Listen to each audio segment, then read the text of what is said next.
نحمده ونصلي على رسوله الكريم أما بعد فأعوذ بالله من الشيطان الرجيم بسم الله الرحمن الرحيم زين للناس حب الشهوات من النساء والبنين والقناطير المقنطرة من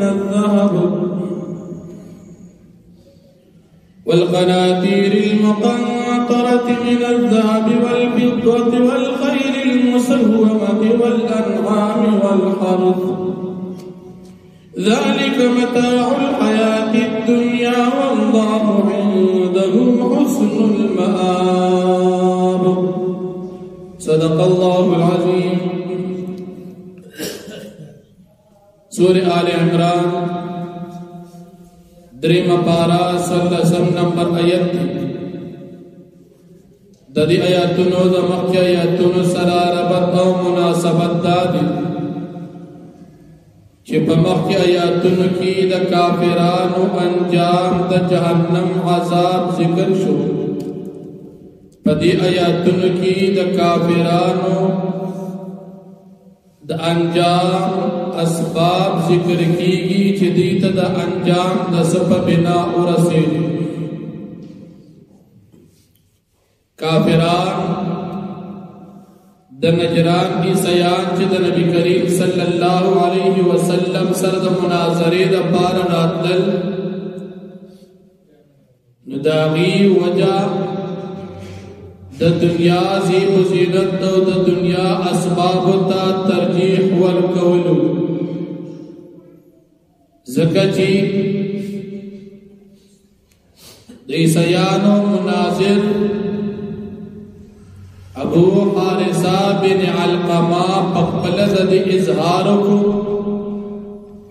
چی داد آخر زمانے پیغمبر دی لیکن من ایمان زکا نرو چی من تد دنیا اسباب او مشری بیان ملاوی. نو اللہ رب العالمین فرمائی چی دا دنیا اسباب تازیب و زینت دا عارضی دی دائمی زندگی با دی ترجیح ورکول دی عارضی اسباب تا دا کمقلتو بی وقوفی دا. نعمتون دری قسم دی، یو دا ڈورن ادنا نعمت چاہا دا دنیا نعمتون دی، او دیم اوسط نعمت چاہا جنت ملاوی دل دی باخرت کی، او دریم اعلی نعمت چی باخرت کی دا اللہ رب العالمین رضامندی ملاوی دل دی. نو کم انسان چی دا دنیا عارضی اسباب تا ترجیح ورکڑا او دا ادنا نعمتی مختار کو پنسبت دا اوسط او دا اعلی نعمت باندی، نو دا انسان دا دیر خیر نا محروم پاتے شو. کدے کافرانو دا اللہ پاک رضامندے او جنت نعمت تا قتلیوی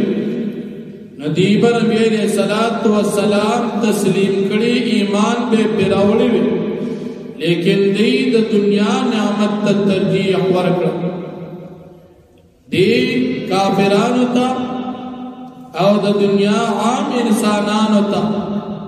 دا دنیا نعمتنا چاگا طبیعتی انسانی غواری، چاگا زنان دی، چاگا اولاد دی، دا دنیا خزانے دا سروس پینو دی، دا دنیا اغا قیمتی ازون دی، دا دنیا دا مال دولت او دا دنیا دا تجارت او دا دنیا دا رزق وڑلو وغیرہ چکم زناور دی او دا دنیا فصلون دی دی تا ترجیح ورگی دا دوی تا خیستا شوید، حالانکہ دا اسباب دا جند دنیا دی دا عارضی دی دنیا کشتا دا دی دنیا کی فنا دا او سچر اللہ پاک سردی اغا جنت اغا بہترین ٹکانا چاگا نختمین ان کی. بیا اللہ رب العالمین نبی کریم صلی اللہ علیہ وسلم تو فرمائے چی دی اقبل قوم تا ہوا چې تاسو ته بهترین نعمت د دې خواهشاتو چې تاسو کوم محبوب سيزونه دي د دین د تخ نعمت یاد نکړ هغه نعمت چې کوم کس د الله رب العالمین توحید عقیده تسلیم کړه او د شرک او د کفر د بدعات او د الحاد او د زندقین ځان وساتو دي ته الله رب العالمین د آخرت جنت ورکړي په جنت کې به همیشه د پاره وي د تبع الله پاک په آخرت کې په جنت کې جنتی بیان ورکړي او د دین علاوه الله پاک په خپل رضامندي ورکړي نو دا یقینا لوی نعمتونه نو د دنیا نعمتونو باندې تاسو دوکه کېږئ ما ځکه د دنیا دا نعمتونه دا تاسو په آخرت کې د ایمان نه علاوه فایده نه درکړي او بیا الله رب العالمین د دغه مؤمنانو چاته چې الله پاک جنت او نعمتونه تیار کړی دي دا غي صفت ذکر کړي دا مؤمنان دي چې په الله پاک باندې ایمان دي الله وتعالى دي پیغمبر اومنه دي په الله او په پیغمبر ایمان دي الله ورته ویلي د آخرت اومنه دي په آخرت ایمان دي او د دې سره سره د الله پاک نه د خپل ګناهونو لپاره د معافي استغفار غواړي او د جهنم د عذاب نه پناه غواړي دا دومره نیکان خلق دي چې دې صبر کوي د الله رب العالمین په تابعداري باندې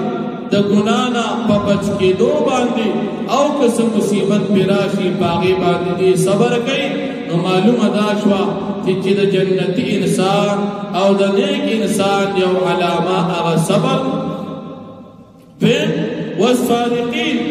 دې تصدیق کوي یعنی ایمان وروړي د الله او د پیغمبر او تابعداري کوي او د الله او د پیغمبر تصدیق کوي سچ وت الله او پیغمبر وې دي هغه مني او درې صفات د دوی چې دې د الله پاک او د پیغمبر تابعدار دي مطیعين دي سلورم صفات د دوی چې دې د الله پاک د رضا د پاره خپل مالونه صدقه کوي شومان او بخیلان نه دي خپل مال خالص میری نه بلکې د الله پاک په دین باندې خپل مال لګي کمزې کې د مال لګول ضرورت وي نو باغی کې لګي داسې نه کوي چې په ګناه کې مال لګي او په نیکي کې بیا شمیري په نیکي کې خپل مال بچ کوي نیکي په وخت کې ورته لګي ډېر ښکاري او د ګناه په ځای کې ورته ډېر بیا کم ښکاري لکه نن سبا د عام مسلمانانو معمول دار بلکې د تمام انسانانو معمول دار که چرته د نیکي په ځای کې مال لګي بیا ورته لګي ډېر ښکاري او که د ګناه په ځای کې لګي نو ډېر ورته لګي ښکاري لکه نن سبا زموږ د مسلمانانو ودونه په واده کې لګي څومره لګي او که کله د بچي ختمي یا په جماعت کې چې تر چندي ضرورت وي یا د مدرسې د چندي ضرورت وي یا د مجاهدینو د چندي ضرورت وي یا بلکې د نیکي په ځای کې پیسې لګول وي بیا ورته لګي سم ډېر ښکاري او 500 روپۍ ورکړي 200 ورکړي دي ضرب ورکړي بیا ورته ډېر ښکاري خو که د واده یو موقوي او یو زلمی د واده پې ګرځي بیا ورته په 500 په زرو ځان بد ښکاري خلک دوی دومره غټ سړی دي او دومره لږې پیسې ورکړي ګوره د نیکۍ په ځای کې هغه لږې ورته ډېر ښکاري او د ګناه په ځای کې او لا نن سبا خو پکې د عیسیانو معاملات هم روان دي وایي دا د دې ماشوم سالګره د کال یې پوره شو د ماشوم سالګره اوس خپله سالګره اول شروع کړه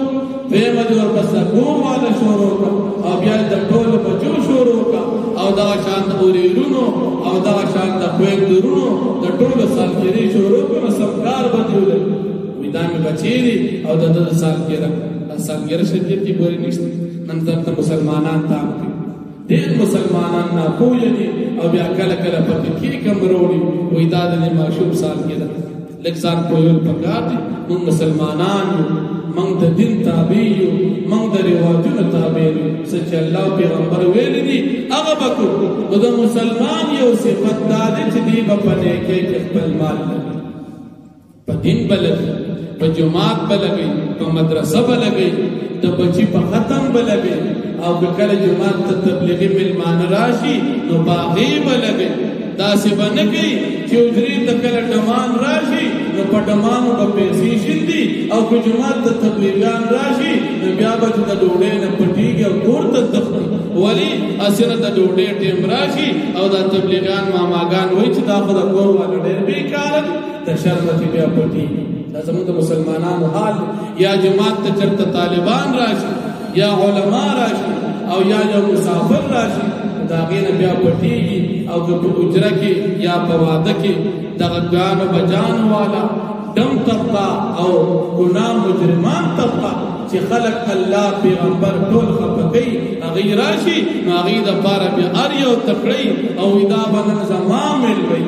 دا قیمتي مېلمه د الله مېلمه هغې دپاره موږ بیا صدقه نه کړو او د ګناه مېلمه هغې دپاره هر یو بیا وایي دا به زما مېلمه یا چرته یو لوی د قوم مجرم راشي د قوم غل او ډاکو راشي لکه نن سبا دور کې یو سرکاري وزیر راشي نو هر سړی وایي دا به زما مېلمه د قوم غټ غلي هر سړی خوشحالېږي دا به زما مېلمه خو که د الله د دین مېلمه جومات ته راشي نو بیا څوک تپوس هم نه کوي نو دا د مسلمان طریقه نه ده د مسلمان طریقه دا ده چې د الله د مېلمه به خیال ساتي صدقه به کوي په نیکۍ کې به خپل مال لګي